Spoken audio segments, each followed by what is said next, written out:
ব্যক্তিগত মুহূর্তের ভিডিও ফাঁস হয়েছে উর্বশীর, কিভাবে এমন ঘটনা ঘটলো এবং কে করলো গোপনে ভিডিও রেকর্ড জানাবো এই ভিডিওতে। কয়েক মাস আগেই বলিউডের আলোচিত ও সমালোচিত তারকা উর্বশী রাউতেলার একটা ব্যক্তিগত মুহূর্তের ভিডিও ক্লিপ ফাঁস হয়।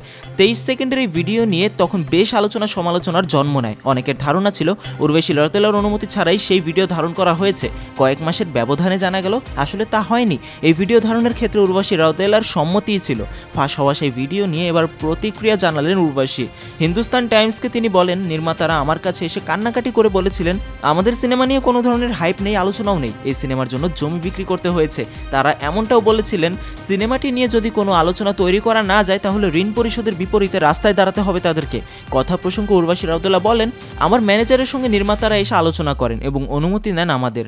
আর আমাদের সিনেমার দৃশ্য এমনই ছিল, আলাদা কিছু শুটিং করিনি। এজন্য তিনি বলছিলেন এটি আমরা আরও আগে মুক্তি দিতে পারি কি না। আর প্রযোজকদের কথা ভেবে প্রমোশনের জন্য এমনটা করি, যা ছিল ঘুষপেটিয়া সিনেমার দৃশ্যের।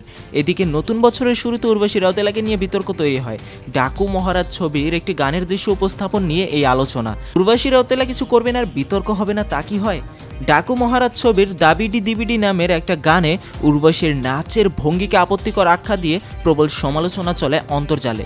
2 জানুয়ারি মুক্তি পায় দাবিডি দিবিডি গানটি। এটি প্রকাশ্যে আসার পর থেকে রেশানলে পড়েন উর্বশী রাউতেলা।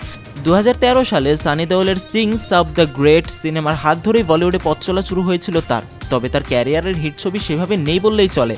বারবারই নানা বিতর্কের কারণে খবরের শিরোনাম হয়েছে উর্বশী। আর আজকের এই ভিডিওটা যদি ইনফরমেটিভ মনে হয়ে থাকে তাহলে শেয়ার করে দিন বন্ধুদের সাথে, লাইক এবং ফলো করে সাথেই থাকুন জুম বাংলার।